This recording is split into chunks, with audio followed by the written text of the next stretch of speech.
Hi everybody, I'm Chef Cindy Mojica, here the instructor at Center on Halstead for the Silver Fork program, and welcome to video number 2 of our series. So hopefully you guys enjoyed the first one on pasta making. I hope so. I hope you learned something.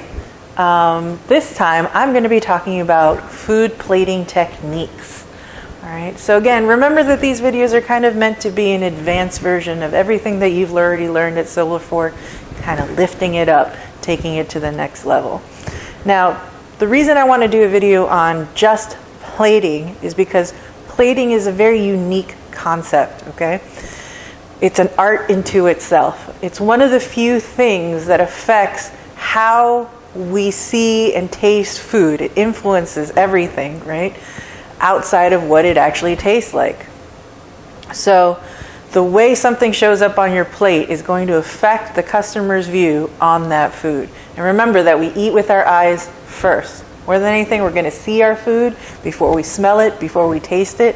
So it's important that we take as much time to plate something properly than to just make sure it tastes good. Trust me, tasting good is going to be the ultimate. Right? But again, we're trying to lift up our skills. We're trying to get better, make our food very appetizing. So that's what we want to work on today. So I'm going to talk a lot at you today. I'm sorry. I'll try to keep it as interesting as I possibly can. But remember that this is a super, super important technique, okay, overall. I'm going to show you a handful of things. Just like anything, just like I say in this kitchen, right?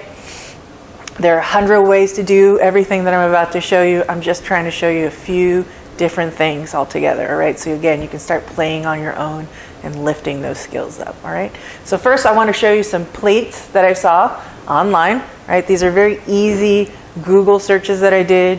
Chicken plating, beef plating, right? I want to talk through them. I want you to look at these photos with me. And we're going to talk through what works, what we like, what we don't like, all right? Some modern techniques. And then I want to talk to you about thought process behind plating. All right, so let's get started.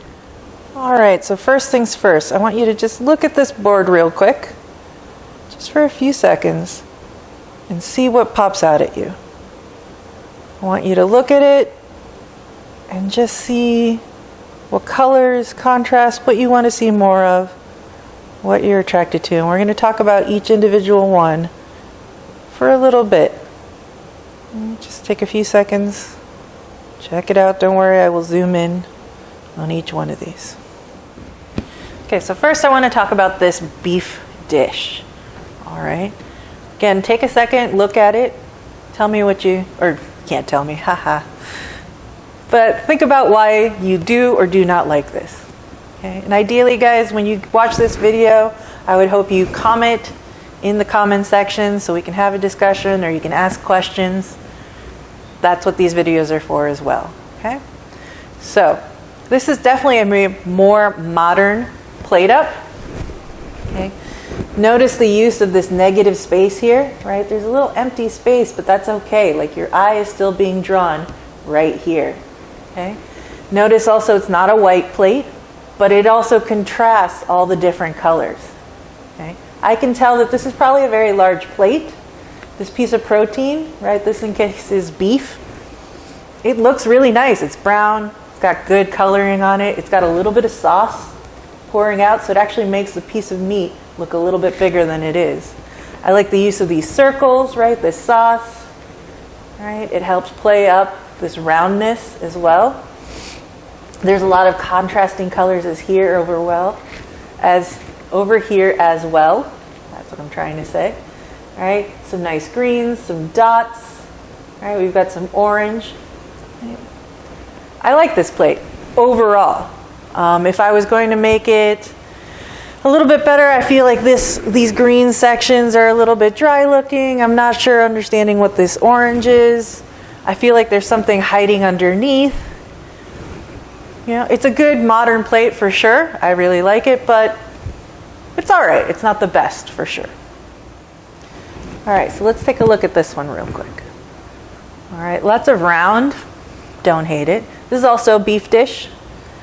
Okay, just take a second, bring it all in. Tell me what you think. Or think about why you like it or don't like it. So lots of round, don't hate that. Like I said, I like the color of the sauce. I like that there's a nice clean white plate. All right, that meat again looks very nice. That's a hearty little piece of filet probably. Okay. But my problems with this is this quinoa down here, though it's got nice contrasty colors, they've clearly used a ring mold. And we'll talk about different tools and how we make these shapes and all that stuff in a little bit. But they've definitely used a ring mold. It looks a little processed. It looks like a little weird puck. I think it would look a little bit more natural, nice as if they had used this ring mold and then maybe kind of loosened up those sides so it looks a little bit nicer. The other thing that I'll point out, right, it's a rimmed plate, and that asparagus is sitting right on that rim. Okay? Those rims are there for you not to put food. They're for you to give a little bit of negative space for the server to hold on to, not for you to put garnishes or food onto. Okay? So I have a big problem with this asparagus sitting there. Also, it's 3 little sad pieces. Definitely could use more. The other thing I have a problem with this plate is that thyme sprig on top. Okay? If you've ever taken my class, you know you need to put garnishes that work, right? Edible garnishes that you're going to eat. If I get this plate in front of me, first thing I'm going to do is going to push that thyme to the side. All right, that's money you're wasting, that's product you're wasting. Okay, so it's not just one plate too. It is, anywhere from 50 to 300 plates that you're doing, and the 50 to 300 sprigs of thyme you're losing, that's a lot. Okay, so if you want me to eat that thyme, if you want that thyme flavor, pick those leaves, sprinkle it on top. It'll look just as beautiful. That green will pop very nicely. Okay, not a bad plate. This is probably something you'd find more in a banquet. We'll talk about, what banquet style means in a little bit as well. But it's an okay plate.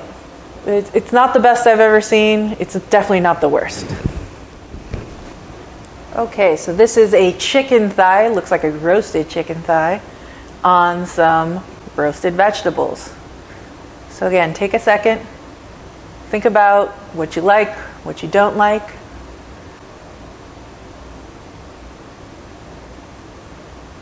So I can tell you that chicken looks beautifully roasted. It's got great crispy skin. Right? I got a nice big piece on top. Those vegetables also look pretty well cooked. Very nice. Okay? Gives me very fall vibes. I'm into it. But here's my problem. Again, these veggies are sitting on the rim. Not a good look. All right. We got that thyme again that I talked about just recently. All right. That is a waste of time. Ha ha ha ha ha. Okay. If I want thyme flavor, I would have cooked it into my chicken, or I would have chopped it up and put it on top. All right? It's a waste of time. The other thing that I might point out is that there is no sauce, which is a little disappointing. Sometimes, I feel like that's a lot of deep roasty flavors. There was probably stock, jus, something involved. It just needs a little bit something else to kind of contrast it. Also, it's kind of lacking a little bit of color, right? It's a lot of yellow, orangey, brownish tones. All right, so again, maybe some chopped parsley. Toss those veggies in some chopped parsley. Let them pop a little bit more. Very small things. It doesn't have to be a whole green vegetable. Again, this feels like fall. There's probably not a whole lot of green. All right, that's okay. Work with what you got, but those herbs are going to help you to make things pop and show up a little bit more. All right, otherwise, this is a very brown and yellow dish. Again, looks beautifully cooked. That crispy skin. We know brown is color, or brown is flavor. Right? All that roasty veg looks great. Just needs a little bit of help. Needs a little bit more contrast.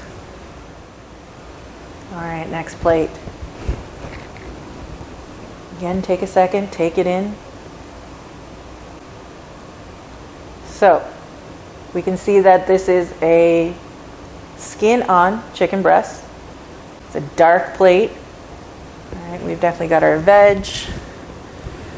All right, along the side here. I don't know if you can catch it on camera, but there's definitely a little bit of sauce happening right here. All right. So I have to say I really like this plate. It is very, very modern. Okay, it is a dark plate, and it plays to that contrast of that white chicken meat. Okay. I can tell this is, again, the large plate because this is a full breast, right? And this is actually called an airline breast because it has this little bit of drumette meat there, right? That skin is nice and crisp.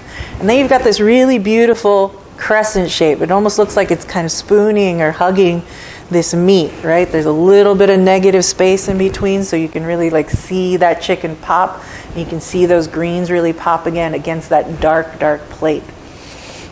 Right? I feel like this plate maybe is a little touch too dark, but overall I really like it. Again, that green is really popping through.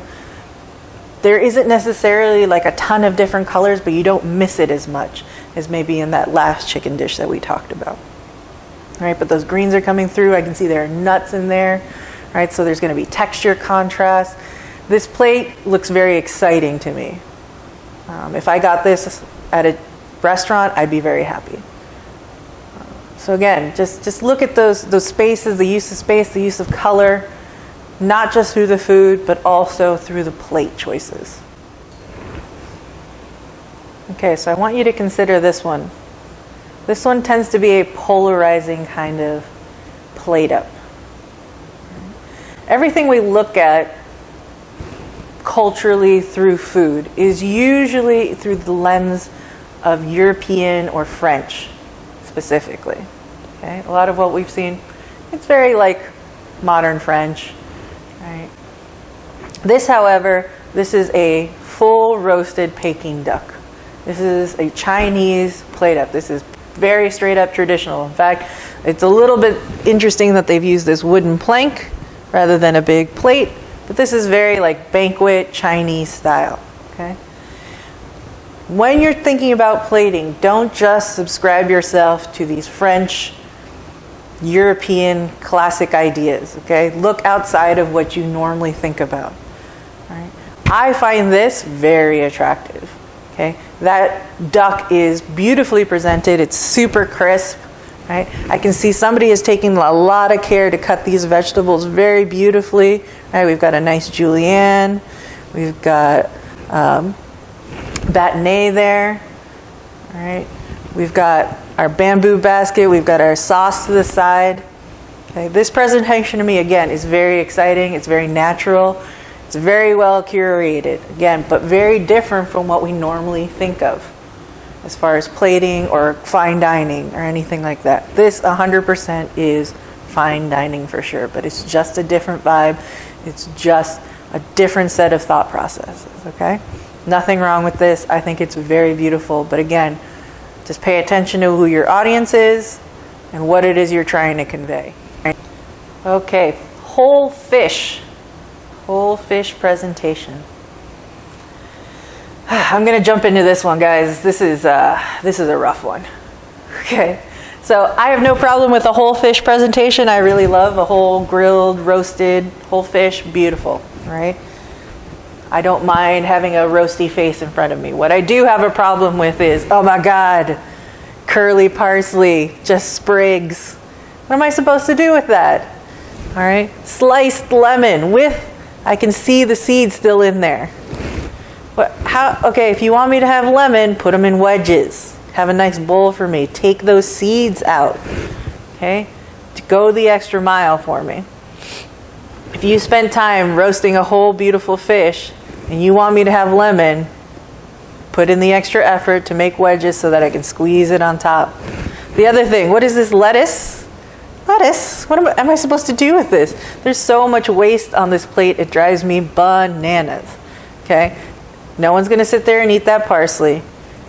Can't use that lemon for bupkis. And this lettuce, what am I doing with it? All right? If you want me to eat the lettuce, shred it, put it underneath that fish so that all the juices fall onto the bottom. Make a little salad underneath. If you want me to use lemon, again, use those wedges. If you want me to have parsley, chop it up, okay? Mince it, put it on top of that fish, or toss your lemon wedges in it, or toss them into that little salad that you're going to do on the bottom, all right? I like the use of a white plate to really bring out the roastiness of this fish. That's fine, but again, it's kind of hanging off. Makes it a little bit precarious for me to try and eat that. Not the worst thing in the world. Fish can be very large and it can be very hard to put them on a plate. Okay, but again, just think about these things. There's a lot of waste on this plate, and it's just taking away from a really well done roasted fish. Okay, again, whole fish, great presentation.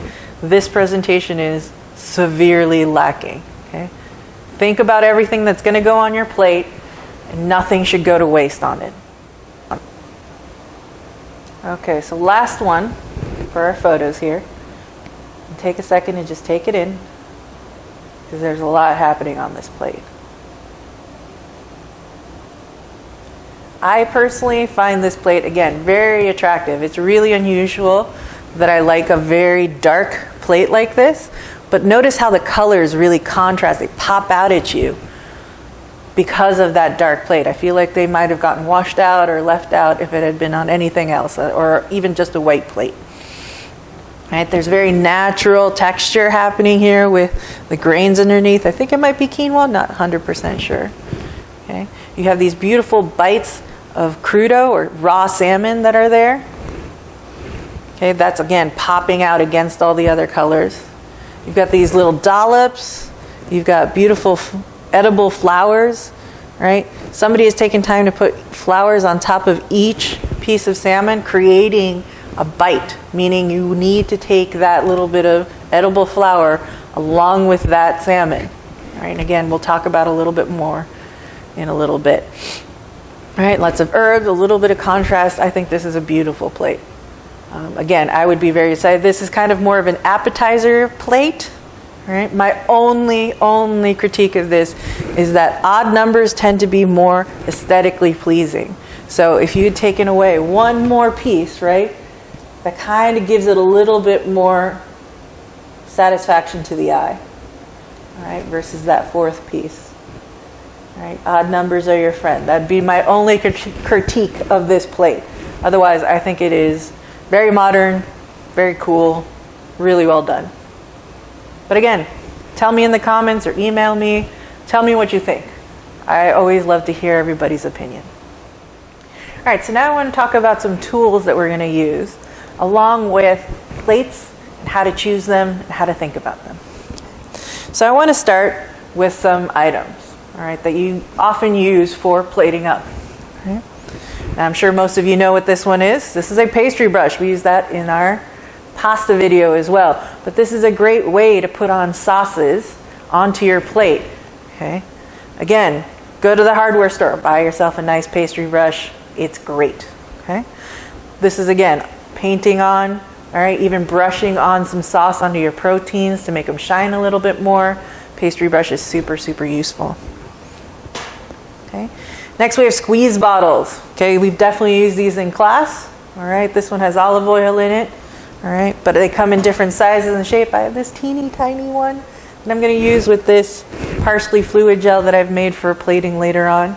Okay, but these are precision tools. Again, you can dollop little bits of sauce, right, all over your plate. Squeeze bottles, they're very inexpensive. They come in all different shapes and sizes. They're highly, highly useful. Okay. The other thing, you guys all use this. It's a peeler, all right? It's not just for peeling, though. You can shave Parmesan. You can make vegetable ribbons, all right?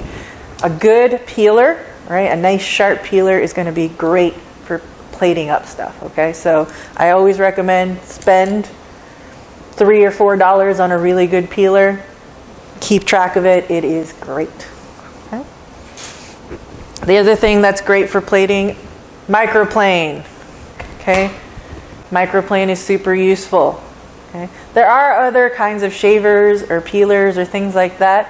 Okay? I am a big proponent of getting anything that has multiple uses. So if you were in this class, you remember microplanes, we zest things, right? You can shave chocolate with this, nutmeg, anything you want to do that's nice and fine. Okay? A microplane is going to be super, super helpful for that, all right? The other things that you've seen probably 100 times. Spoons, all right? These are my normal spoons, right? But I also have this Garnish Kit that somebody gave me, all right? As you can tell, I've used it a lot. No, I haven't. But, okay, the nice thing that this has is, for example, a slotted spoon, All right, slotted spoon again, super nice to have. This is nice and big. All right, it feels good in the hand. These are important. A nice big spoon is very important. This is a saucing spoon. Okay, it's a little bit more precision. I don't use it often because I tend to like a bigger spoon for sauce. All right, this is about a medium-sized spoon. Okay. Again, I have a wee little pastry brush.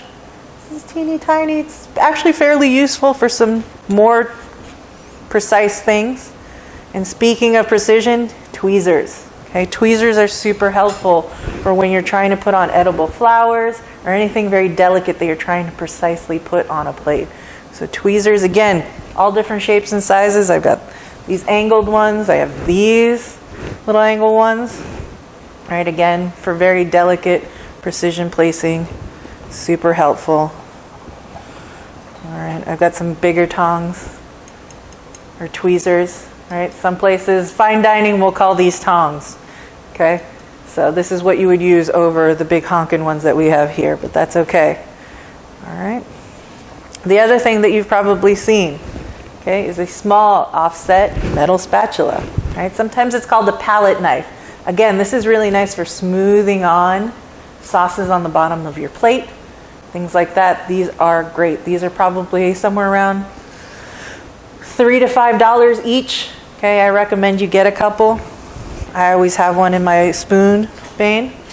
Again, these are my everyday spoons, right? So I've got my different shaped spoons. All right, spoons are big for me. I love a good spoon. All right, I recommend take some time, find yourself a good spoon. Couple of spoons even. All right. If you need recommendations, please email me, let me know. I will tell you where you can find spoons and tongs on the cheap. Again, here's my good buddy, my palette knife that's gone a little bit bendy, but it's good to go. All right. Another thing that's really popular that I don't have because I don't really feel the need for them. Again, molds, round molds, square molds. They come in all different shapes and sizes. Again, they're nice. All right. I will use biscuit cutters like we used before. Those are great to use as molds.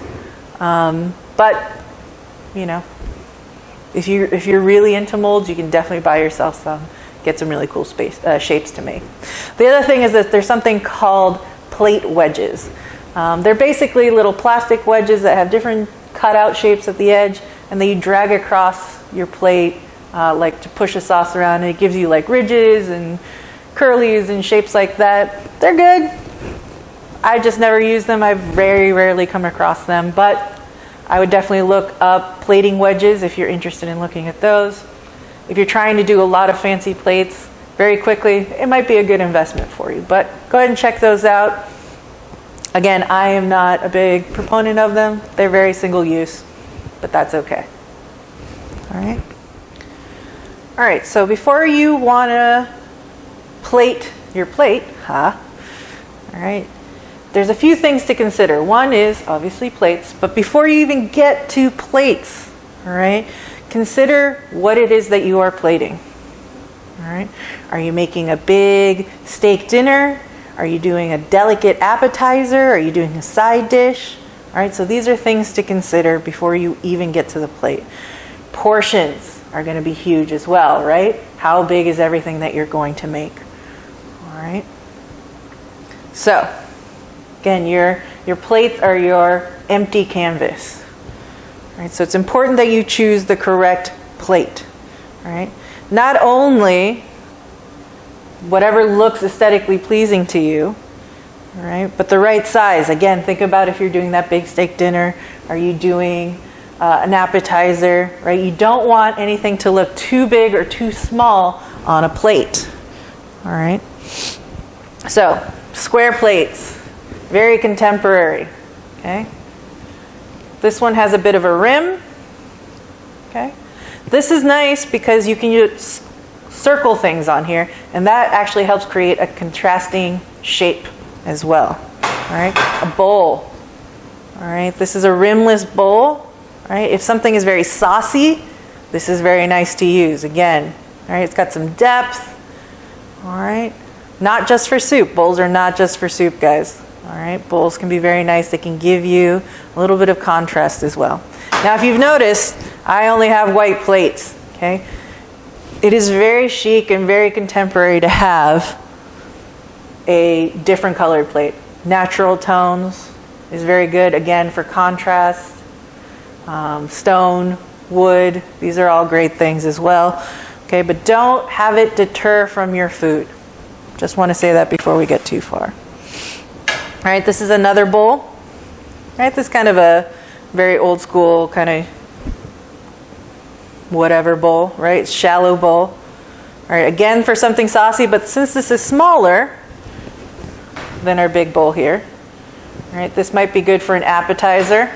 All right, something again that's got a little bit of sauce to it so it pools at the bottom nicely. This long rectangle plate. All right, see no rim. Okay, this is good probably for an appetizer. All right, something with a little bit of length. Right, it'll give you nice negative space around the edge. All right, but I wouldn't put maybe a entree on that. This is kind of your classic rimmed plate. All right, and you notice how I'm holding these plates too. You can see that I'm not just sticking my thumb right on top. Right, it's because I'm used to presenting plates. All right, use the side of my finger to hold everything. Right? This is again pretty classic. This is kind of a funky one. All right, it's got a little bit of a rim, right? But it's kind of like this interesting bowl plate action happening. All right, again, this is probably a good entree size plate. All right. So again, these are a lot. There's a lot more to consider than just throwing food on a plate. Okay, it's important that you pick the right plate to start out with. Okay, and I'm going to use a lot of these to show you different things. All right, so now I want to talk to you about some ingredients that I have that I'm going to work with to show you some different options for plating. All right, so right here I've got some mashed potatoes. All right, and these look a little bit different probably than what you're used to because I used a Yukon Gold potato.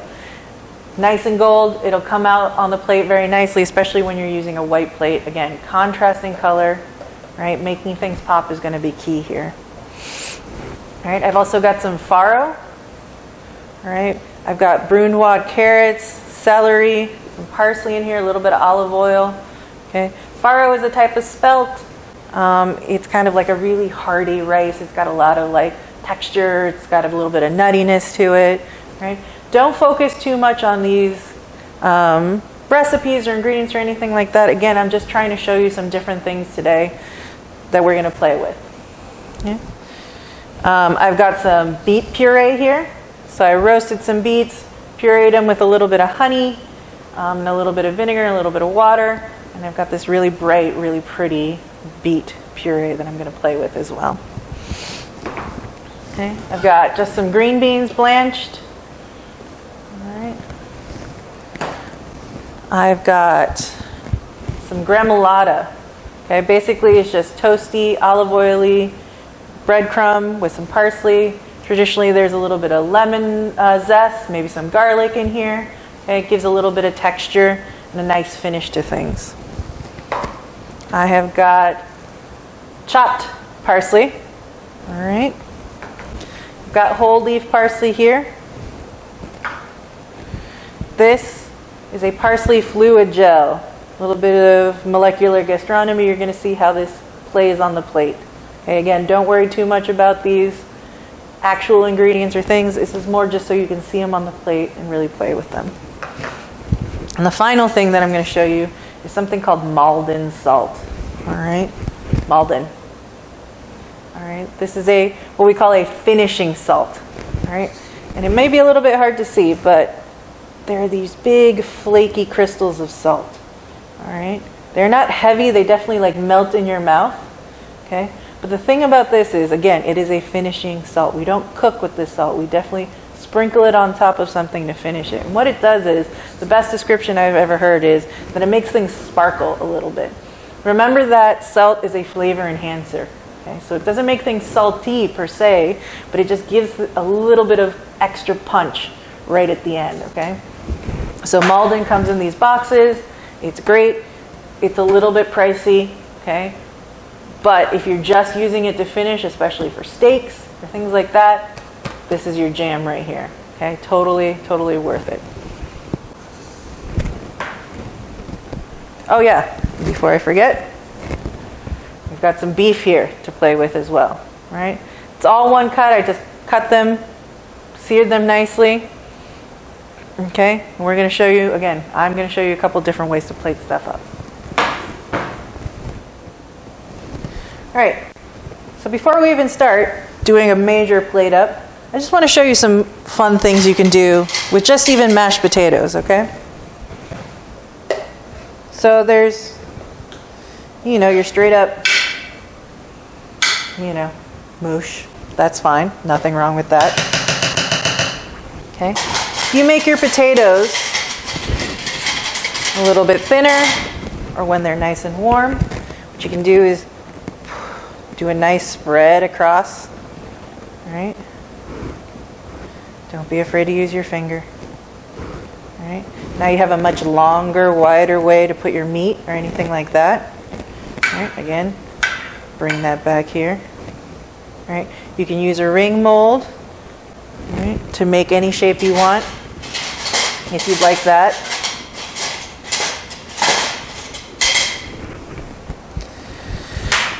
Another thing you can use is a little scoop. All right? If you're trying to make really pretty dollops of mashed potato. All right? Nothing wrong with that. Again, if you're trying to do a lot of plates, maybe this is the best way to go. I have only a small scoop, but if you wanted to use a big old scoop, that works too. Just make sure it doesn't look too much like a big thing of ice cream or something like that. I mean, if you're into that, that's fine too. All right, the other thing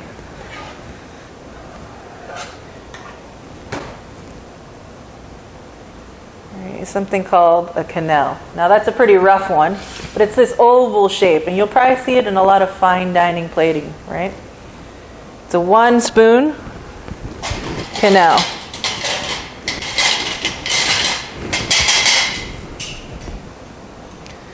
I'm going to use 2 spoons real quick, which is more typical for savory. So what you do is you have a little bit of usually potato, okay? You use 2 spoons to kind of scrape them together, and you make these really pretty flat sides. Use that friction. Now you've got nice smooth, and because potatoes are very forgiving, right, you can make that nice smooth shape.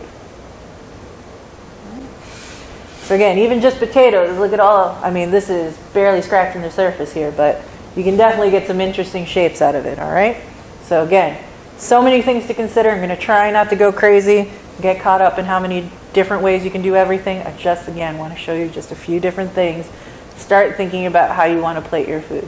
Remember that you've spent a lot of time, right? I spent many hours preparing all this stuff that I just showed you, all right?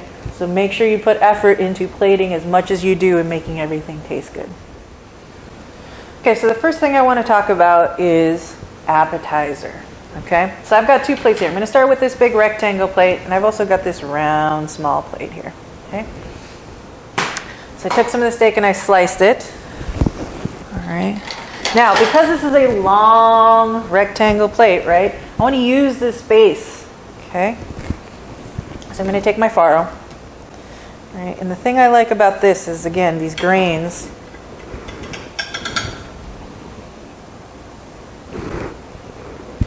That see how it's kind of created? Like I just kind of let it be natural, right? These natural kind of spreads out. I'm still controlling it. It's still in the middle, right? But I have these bursts of color. It's kind of again, creating this natural pull. The other thing I'm going to do is I'm going to take our fluid gel here, and just for funsies, I'm going to make these nice big globs of parsley puree. All right, I'm just finding kind of where I think it looks natural. All right, and it just, again, helps it pop a little bit more. Right. Because it's appetizer vibe, I'm just kind of, again, spreading it out, It's not a ton. All right. Now I'm going to take some steak. Now don't worry that this steak is so pink. All right, again, I kind of wanted to show you some contrast. But I am going to take this and really use the length of this plate. All right. Kind of spread it out. All right. Now I'm going to take some parsley. All right, I'm keeping this very simple, right? Very simple. Just parsley. And now what I've done here, okay, because I've used the length of the plate, is I've created now these kind of, and I didn't stack them in the middle. I've essentially created these little bites of food, okay? Big part of plating is thinking about how people are going to eat them, right? Are they just going to stab it? Are you layering flavors? Right? Are you layering these textures and things like that? So when you pick it up, you're getting a little bit of that farro, a little bit of that sauce, right? A little bit of that parsley that's right on top. Okay? Think about how people are going to eat the food. Right? An appetizer, this is enough for 2 people, right? They're getting 2 pieces or 3 pieces of steak. You know, you're showcasing that steak, and whatever else that you're putting on there, you're going to eat up with it. Okay, so it's important to showcase however you're going to, right? See how simple that was, right? But look at, I've put a lot of effort into cutting everything beautifully, picking the right plate, using that length of the plate, right? And I've got some contrasting colors. That's what I want you guys to think about, okay? I haven't overcrowded my plate either, right? I've got lots of space around the edge so you can really see all those colors pop up. Now, the other thing that I didn't mention that I have on hand is a container of white distilled vinegar. Oh my God, chef, what is that for? I'm going to wipe my rims with it. All right. So again, if I've put effort into making a really beautiful plate, and let's say I get like a little bit of extra juice or parsley somewhere, okay, what this vinegar does is it cleans off anything that was on my plate. I don't know if you can see that right there, right? Any gunk, anything that was left, and it dries very quickly so that it doesn't pool onto your plate. And the other thing is, you don't really smell it. It dissipates very quickly. So this is a hot tip, okay? And especially if you've got a hot plate, this will burn off very quickly, evaporate, and it will not affect your dish. All it does is just help you keep nice, clean edges, okay? Again, you've put a lot of effort into putting this together, all right? Make sure those edges are clean. So now I'm going to do the same ingredients, just in a different plate. Okay, I'm still going for an appetizer size, okay, but this is going to have a very different vibe to it. Okay? Now, if you notice, right, this plate round, smaller, right? It's one of the like narrowish bowls, or shallow bowls is what I should say. Okay. Same thing. I'm going to take farro. I'm going to put a nice little spoonful right in the middle here.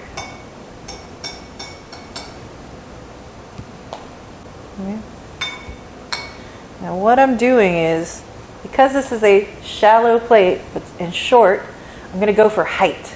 Right? Height is one of your biggest proponents when making a dish. Now don't go crazy, okay, that you can't carry it to your table. However, height, you're going to see, especially when I lift this up, you're going to see the height on this. So I got a little bit of that farro mixture. Right? Again, very natural. It's always good. I'm going to use 3 pieces of steak here. Again, this is very rare. Don't freak out. That's not the point. All right. I'm going to do like a little bit of a fan here, so it really sits up on this farro. Okay. I'm going to use a little bit of this fluid gel again. Going to make nice little dots here. All right. Again, notice that I'm using odds. Odds help a lot. I'm going to make one small change to this, and you're going to see in a second.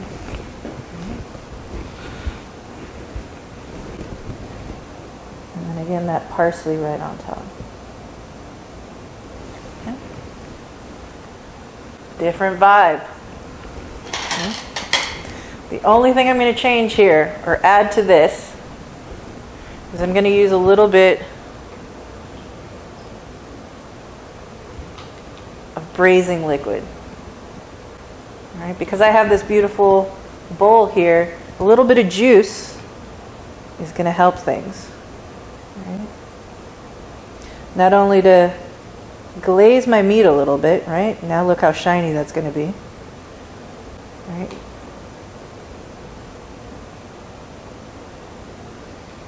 But it'll pool nicely on the bottom as well. So you'll get a little bit more contrast, a little bit more jus.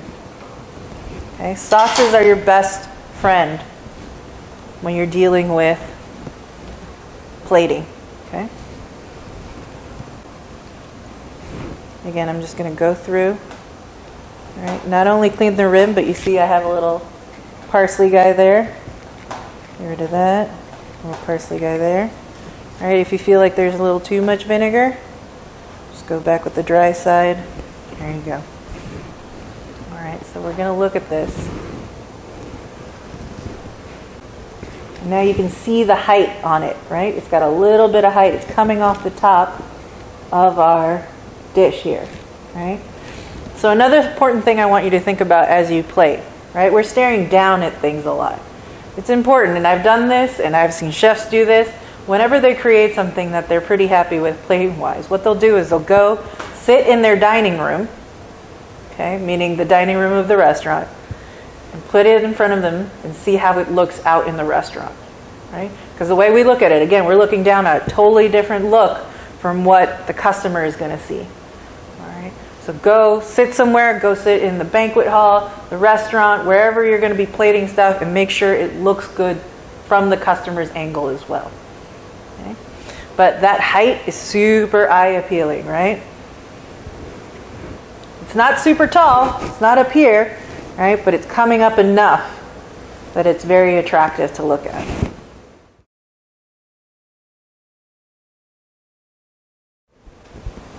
All right, so let's now talk about super duper 101 banquet hall.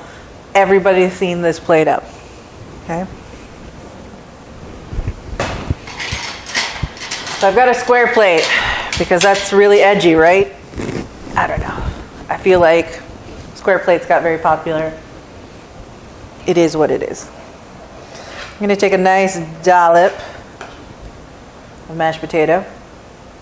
I'm going to put it right just off center. Just off center. Okay. Sometimes when you're starting out, it helps to think about your plate as a clock. Okay? And when you're first starting out, especially again in this very super 101, that you want to think about your protein should be somewhere between 9 and 3. Your starch should be kind of near like 9 and 12. You know, you can kind of think about these things like that if you want to. But that is a very, very old way of thinking about plating, right? But again, when you first start thinking out, it kind of helps a little bit. So I've got my mashed potato, all right? Because this mashed potato, this nice little mound here, is going to help me hold up some things and give me a little bit of height, all right? Get my tongs here. I'm going to grab a nice hunk of meat. Right, this is just a browned, it's about a 4.5 ounce piece of flat meat. And I'm going to place it just off to the center of my mashed potato. Okay, I'm going to turn the plate so maybe you can see it a little bit, right? I'm keeping things towards the center. All right. Turn it again. All right, so now I've got my meat and potatoes. I'm going to grab some green beans. Just a few. All right. How many weddings, baptisms, whatever, have you gone to and seen this exact plating? All right. There is absolutely nothing wrong with this plating, but it is very basic. Okay. Again, this is something that I would see in class with us. Nothing wrong with it. However, we're trying to upgrade it. All right. But I'm going to finish this off because we need sauce, right? It's important to think about your sauce. because notice I didn't put gravy down first, right? I want to use it. I want it to coat my mashed potatoes. I want to glaze this meat a little bit, right? Give it a little bit of shine, right? And I want to put that sauce on towards the end, all right? So reach over. I'm going to grab a little bit of the jus, right? And I'm going to carefully pour it over my meat. See how it's kind of hit my mashed potato a little bit? Right. A little bit of glaze on that meat. Now to get extra fancy, instead of just parsley, I'm going to use some of that Gremolata. All right. Now Gremolata, again, all these garnishes, guys, you want to use them as part of your dish. Don't just throw stuff on. Remember, don't throw that sprig on. Right? Don't just throw a flower on there that can't be eaten. Everything that's on the plate should be edible, and it should be part of the dish, and it should be thoughtful. So just to give it a little bit of texture, I'm going to put on these crunchy breadcrumbs. Okay. Now, again, super basic plating, right? We've got your starch. We've got our veg, we've got our meat. Great, all right? You can see I am the customer, the meat should be facing the customer, all right? There is a little bit of height, all right? It's on a square plate, we've got some different shapes on here. It's not bad, right?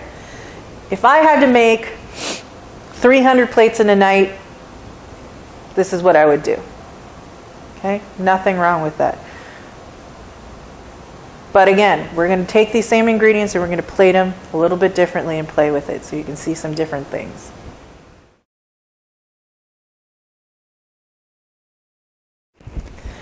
So I want to take a quick second and talk about banquet hall food. Okay? A lot of you guys want to do your own catering gigs. That's great. Okay?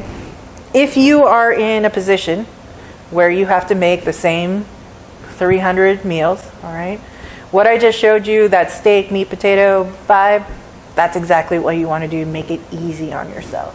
So I've got a couple examples here just for you to consider. Right? It's very like meat, potato, veg. No problem. Don't make it overly complicated for yourself. So these are kind of some interesting ways, right? Instead of a mashed potato, there's a sliced potato here, a sliced meat, and then you've got your I was going to say almondine green beans, but it's just green beans with some mushroom, right? That's a nice looking plate, okay? And if you've got, again, make 300 of these, this is perfect, okay? You've got some veg and some mash. There's a piece of fish. Great, okay? You can still make it interesting without making it hard for yourself, all right? This over here, this is what a banquet would look like, right? You just have all your plates lined up. You would have maybe 3 or 4 people. One person would put one ingredient down. The next person comes by, puts the next ingredient down.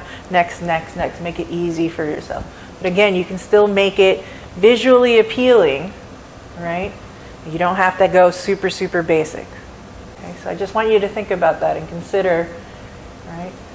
Don't make things super pretty for one plate, right? If you can't make it 50 to 100 to 300 times, it's not a good plate up. All right, so that's the other thing I want you to think of. There's a lot to think about, and I'm sorry, and I'm trying to cover it all. There's a lot to think about when it comes to plating, okay, and a lot to consider. Again, I'm trying, guys. But your comments, your questions are always welcome. So again, remember to comment in the comment section. All right, so again, let's go back to some more plating.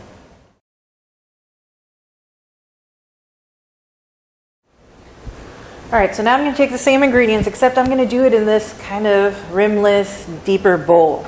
Okay, again, slightly different plate up. So I'm going to take my same mashed potatoes. All right, I'm going to do a nice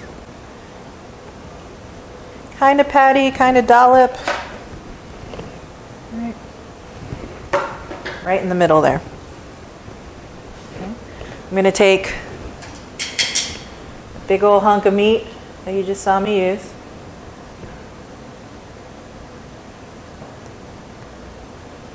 And put it right on top. Okay. Yes, I'm reusing meat. Don't judge me. Right? But see, now I've gotten height already, right? Good. Now instead of just straight up green beans, I'm going to use, I've cut my green beans a little bit. Right. Now I'm kind of doing them placed on top a little bit, right?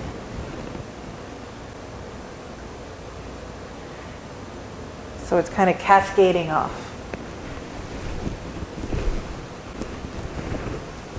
Turn the plate.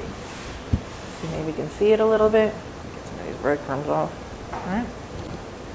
Again, same ingredients. I'm not changing anything. I just want you to think about how the plate changes, how placing things makes it look completely different. Okay. And again, the cut, which you should all know at this point, right, makes a huge difference. Right? And now, I'm going to use a little bit of that jus.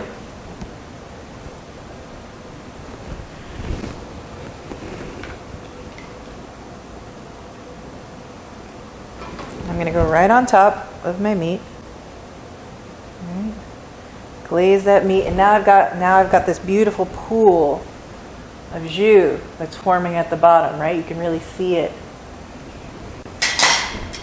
Okay. My meat is glazed, right? I've got a nice pool of jus, so as soon as I eat it, right, and I'm pulling from the bottom, I'm picking up a lot more of that juice along with my mashed potato, along with a smaller cut of green bean. Makes it easier for me to get all that stuff all in one bite. Okay. I'm also still going to put a little bit of that Gremolata on top, right? A little bit of texture, a little bit of contrast. All right. Again, height is being added here.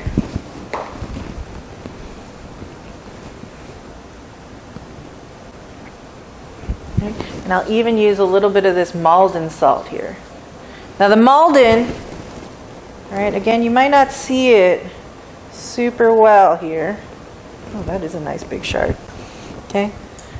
But again, it's something to consider whenever you're plating, just to give it a little bit more finishing. Now you can actually see that really big shard of salt. All right, again, it's very small, it's very thin, so it's not going to make your food salty. It's just going to make it sparkle a little bit. Okay.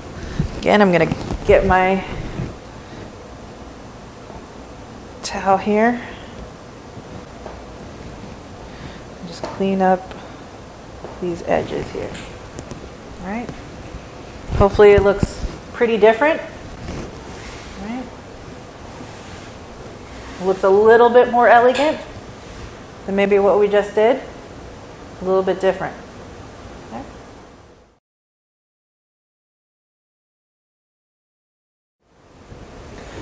All right, so now I want to try something a little bit different. Similar ingredients that we just used, right? That mashed potato, our green bean, our steak. But I'm going to add a couple small things just so you can see a little bit something different. Okay?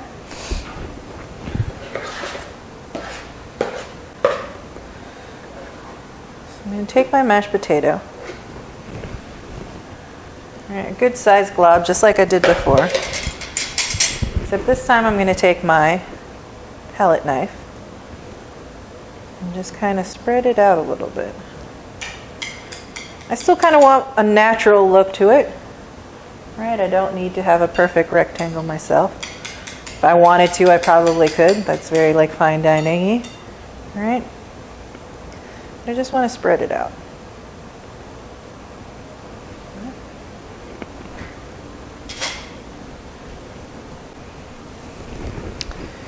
Now instead of the big hunks of meat, I'm going to take my slices that I had before. Right, they have a little parsley on them. I'm kind of just going to place these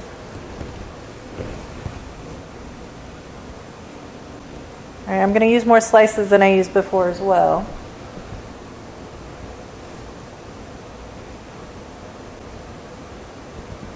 Because this is an entree.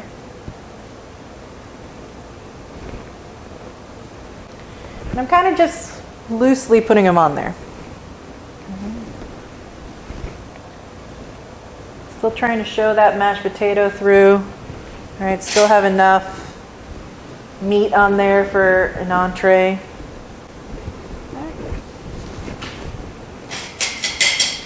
Now I'm also going to place my green beans. All right. Again, I'm kind of finding these voids.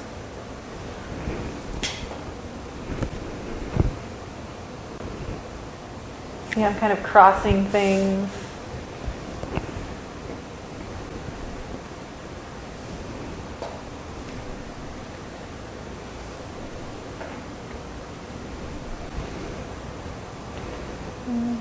I'm using that mashed potato to kind of anchor everything, tucking things underneath itself, right?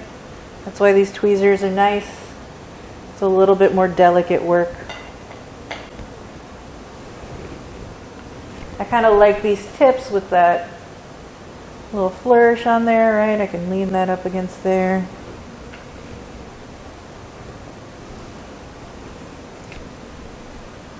Still the same amount of green beans I used before, just totally different plate up here.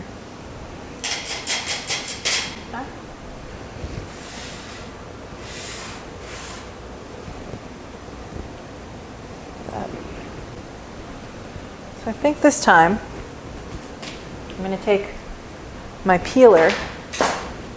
I have this carrot. I'm just going to make some curls, or at least some peels, all right, just to give it a little bit more coloring. All right, and again, I'm just going to use my hands on this. Doing this on the fly, guys. But do you see how, right, you can have these already done in some ice water and they'll curl a little bit. You can see how a peeler, not just for peeling.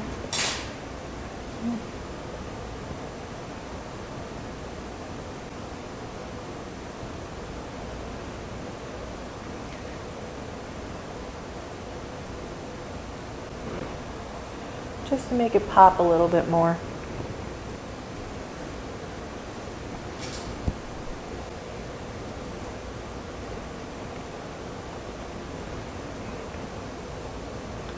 Some twists, some curls. Right.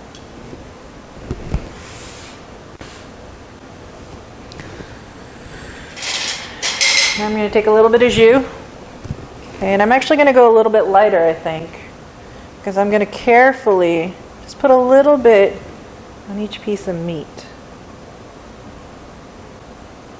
just to kind of highlight that protein. Okay, I still have enough that it's going to pool on the plate just a little bit. But again, it's all about what kind of vibe are you setting off, right?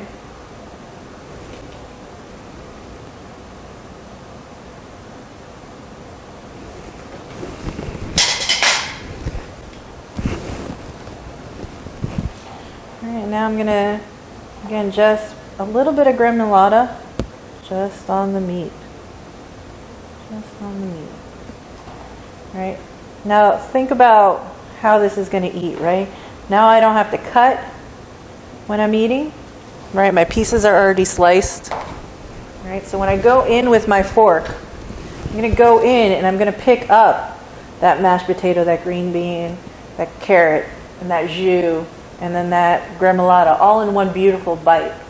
Okay, that's another big key, again, for plating is how is this going to eat? How am I going to naturally eat this dish? All right, so I spent all that time. Again, I want to clean the edge of my dish here. All right, but notice, okay, same ingredients plus one thing, okay, but it's about that cut. I've used the length of this round plate. Right? So I've used straight lines, I'm using rounds, right? I'm using these crisscrossy effects. Okay? Same exact ingredients, same amount of each ingredient as well. and it looks totally different now. All right, so we went from banquet to maybe a little bit more faster casual, not fast casual, but it was like fine dining-ish. And this is probably a much higher fine dining kind of vibe to it. Okay.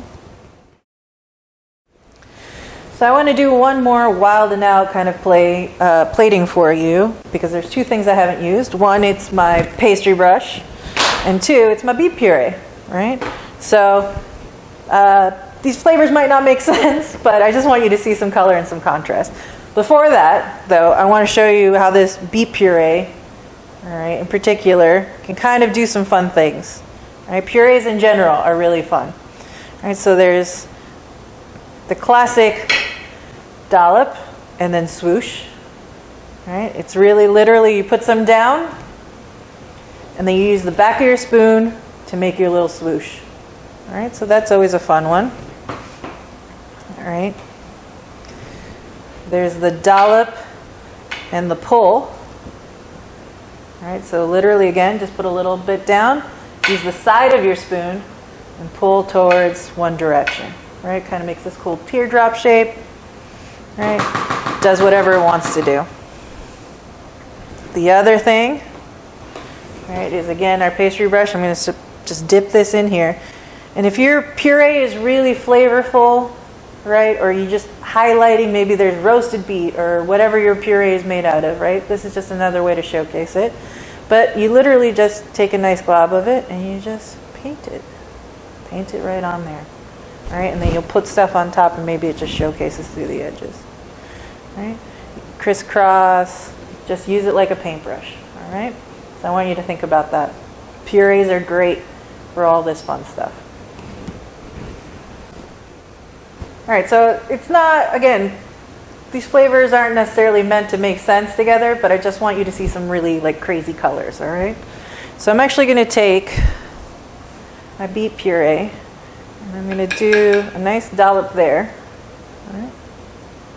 I'm going to do a nice big whoosh. All right? It's natural, just let it do whatever it's going to do.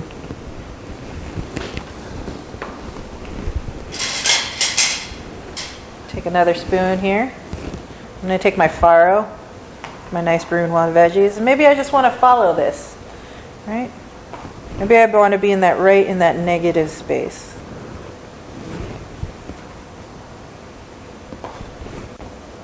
Right, so I can really see that beet puree pop out.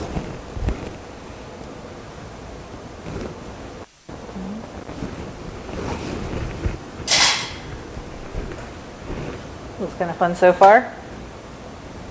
All right. And let's take some of this meat. I'm actually going to fold some of these pieces.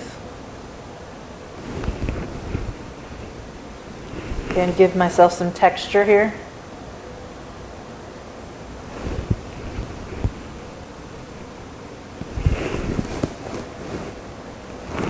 Three looks good, I think.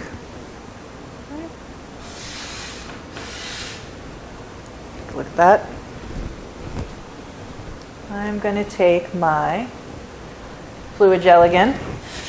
All right, again, guys, this is not necessarily going to make sense flavor-wise, but I want you to see some really contrasting colors here. We want to do one right there, and there. Different sizes, always good. And again, this like big blank spot is kind of artsy, right? It's very fine dining. So we got all that. What else should we put on here, guys? How about a little bit more green? Feels very Willy Wonka right now, but I don't mind it. All right, just a couple. Again, even though this doesn't necessarily make a whole lot of sense flavor-wise, right, I'm still trying to kind of create bite, right? So if you're getting that piece of meat, you're going to grab a little bit of that farro, a little bit of beet puree, right, and that green bean that I'm sticking in here.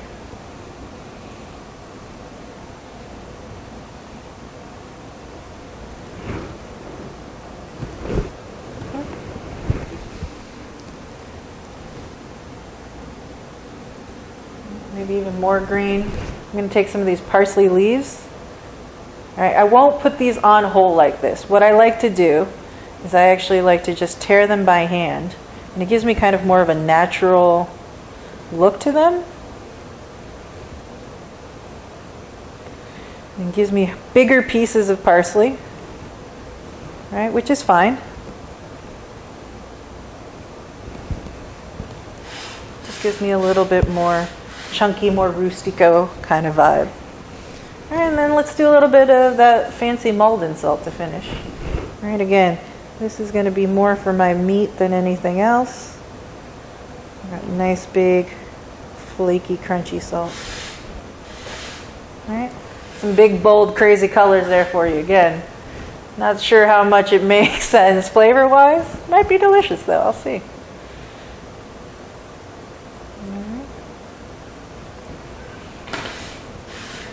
Again, let's clean my rim. And there you go.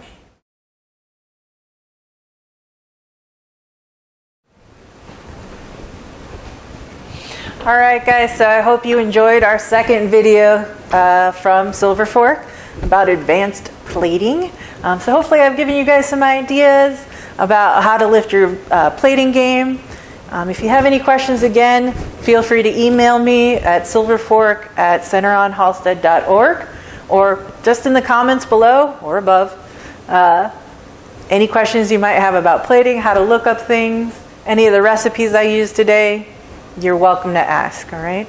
I'm hopefully going to put out a survey about what kind of things you want to see next, so keep a lookout for that as well. But happy plating out there.